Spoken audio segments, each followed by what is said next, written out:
Hello everybody and welcome to another video, and in today's video it's going to be another tutorial in the default A320. We're currently at my hometown of Newcastle. The sun's just rising, so what we're going to do is go over the basic setup on how to start up and get the A320 started up and into the air. So first things first, you want to head over to the overhead panel. Got all these here, but the only things we're going to be focusing on at the moment is the first few things are the batteries, so we will turn them on, and then we will also turn on the external power.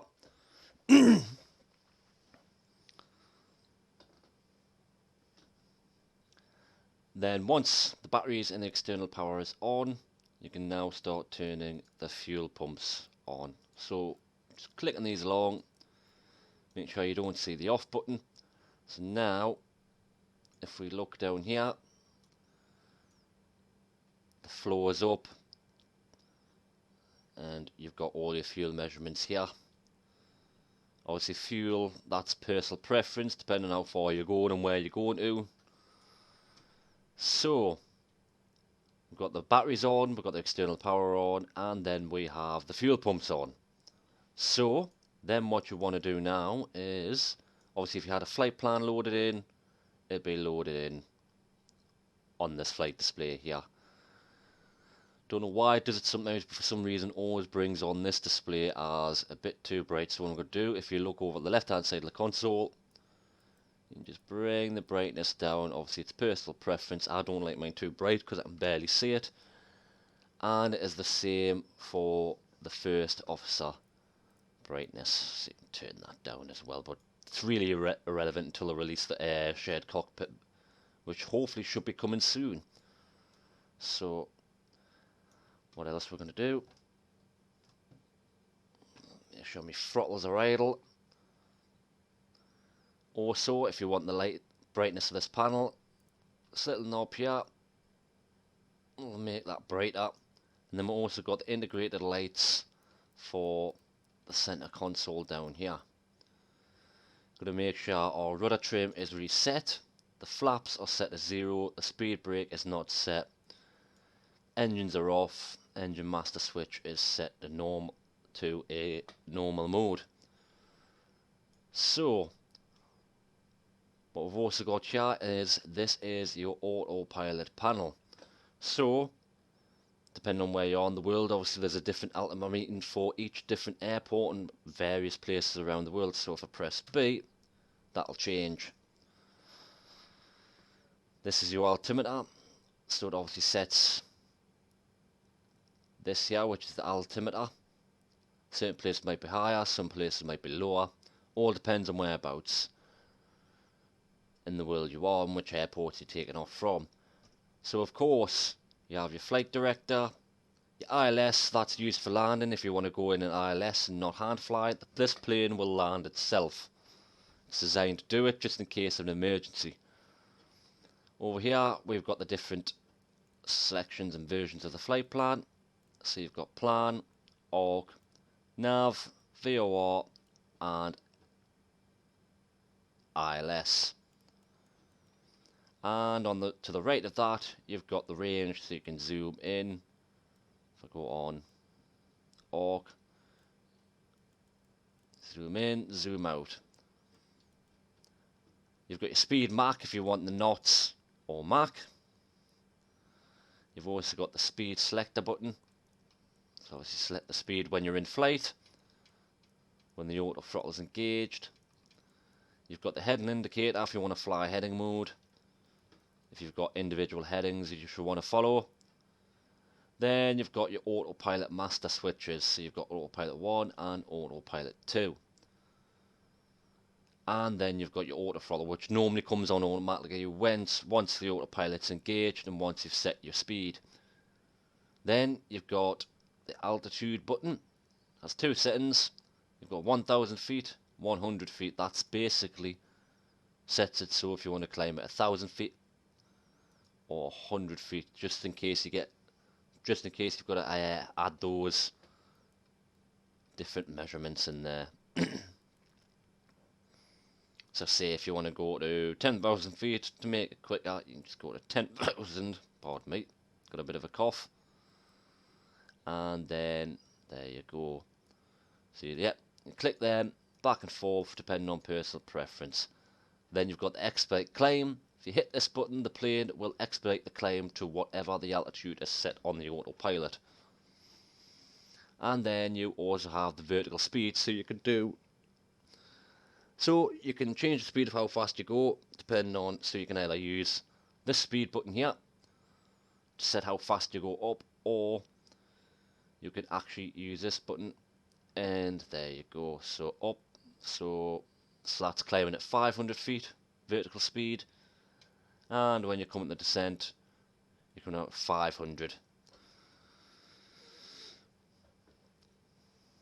And then underneath that you have your approach mode. Normally you hit that once you're on the approach leg of your flight. That's if you're doing a flight plan or a custom flight plan. If you're just flying around, not really needed if you're just doing some hand flying.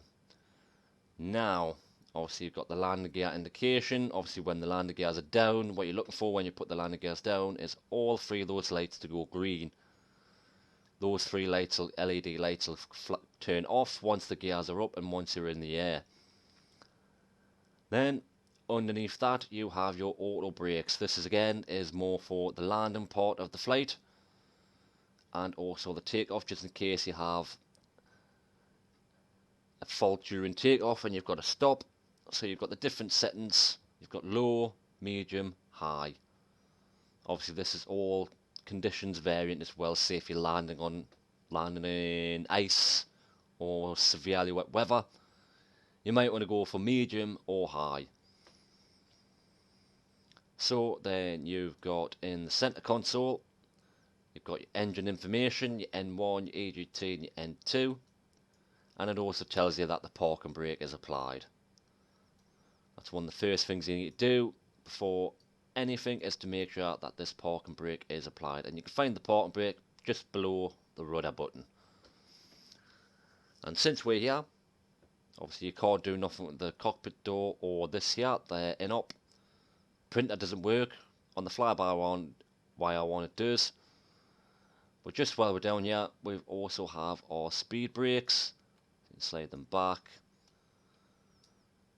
to full, back up, and to arm them for landing, you just pull up on that speed brake. So I'll reset that because we are not landing. But you also have the speed brake arm for when you're taking off, just in case again you have any issues upon rolling down the runway.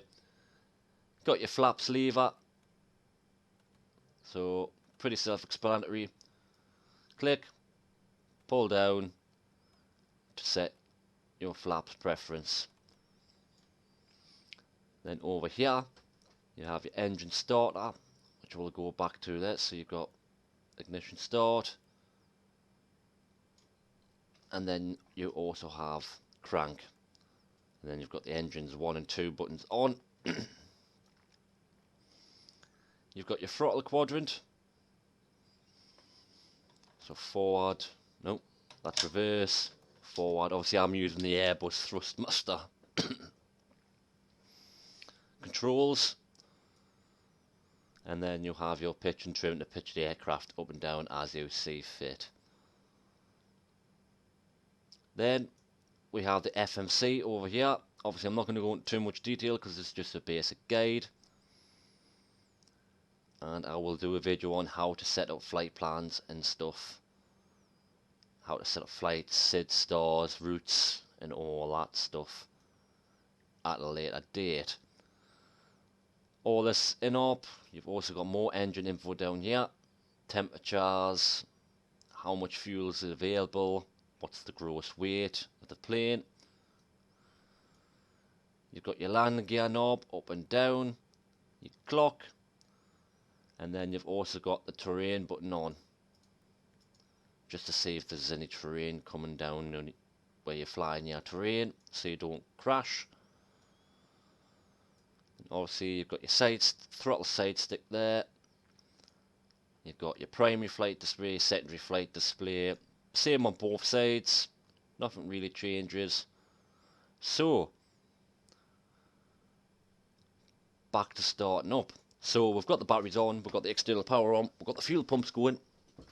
So the next step is to get the APU on. So you will hit the APU starter switch, and then you will hit the APU master switch. And then you should hear the APU starting up.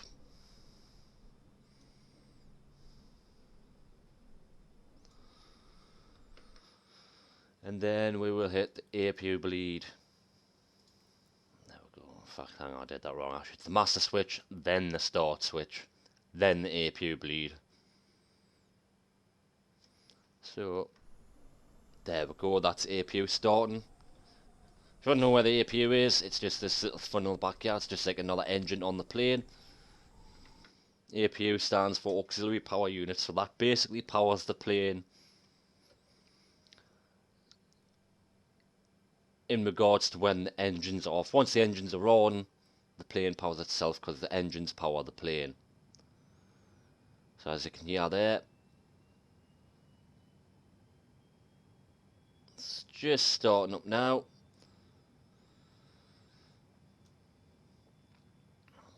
So once we've got that on,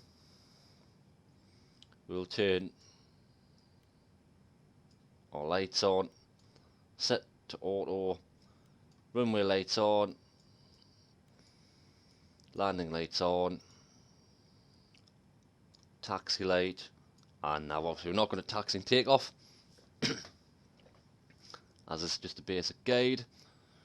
So the APU is on, and now we will start the engines. Normally you do your pushback, then you start your engines, but just for this guide I'm going to start the engines up. So what you want to do is set this knob here, engine mode, to ignition start. Then turn on engine 1. I like to do engine 1 then engine 2, but you can do a 2-engine start in this plane. So what we're looking for once we've started the engines is to watch the left hand side here, and hopefully the gauges should start to move.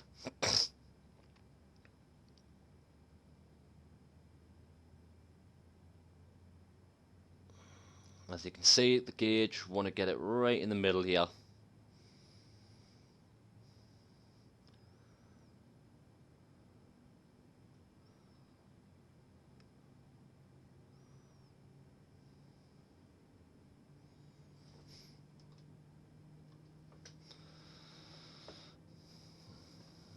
There we go, it's just about hit the middle. It'll start to come back down, but don't worry, it should level itself off.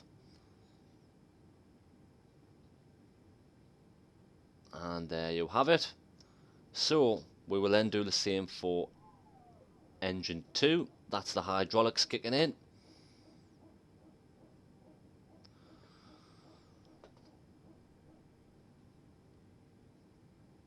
And then we will start engine 2. So this number on the right hand side should be equal or thereabouts equal to this number as well. If it isn't, it means there's possibly an issue with the engines.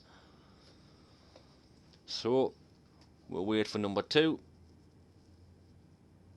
As I could say, you can start both engines, but I prefer to do one engine first and then the second. That way, if there's any issues with the engines, you can then sort that issue out there and then without having to start both engines and then both engines fail. Whereas if you've got one engine failing, then you'll be able to tell. You'll be able to sort that issue out. That's if you have faults initiated in the game. I know some people do like to do that because it keeps them on their toes. So as you can see, 423, 423, 19.6, 19.6. And when I move the throttles, you'll notice the thrust levers go up, and when I bring them back down, they go right back down to the idle. And it tells me there that I am idle. So obviously if I go back up, you've got auto throttle, climb, flex and toga, take off and go around. That's what TOG stands for. You've got your flex, your climb, thrust, auto speed, and then your idle. So, and there you have it. A quick startup guide to the A320, which is the default A320, not the fly-by-wire one. Obviously, I've just recently downloaded that back again because I had an issue. So I'm having to relearn it again because there's more new stuff being added, and it's been months since I've flown it. So once I get back to scratch with the fly-by one, expect a fly-by tutorial to come out. Oh, yes, and don't forget to switch the knob back to normal. All this is practically in-op. Obviously you've got your up display lights here, and then you also have some light displays here as well.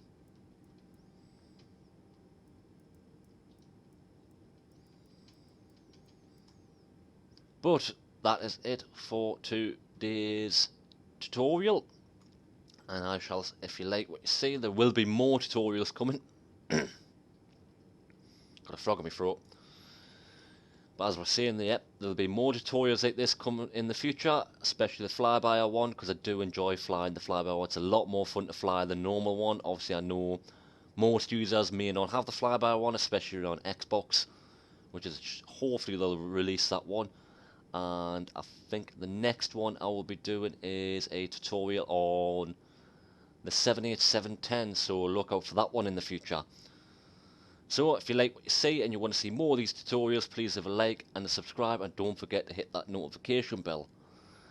And that is it from me, and I will see you guys next time.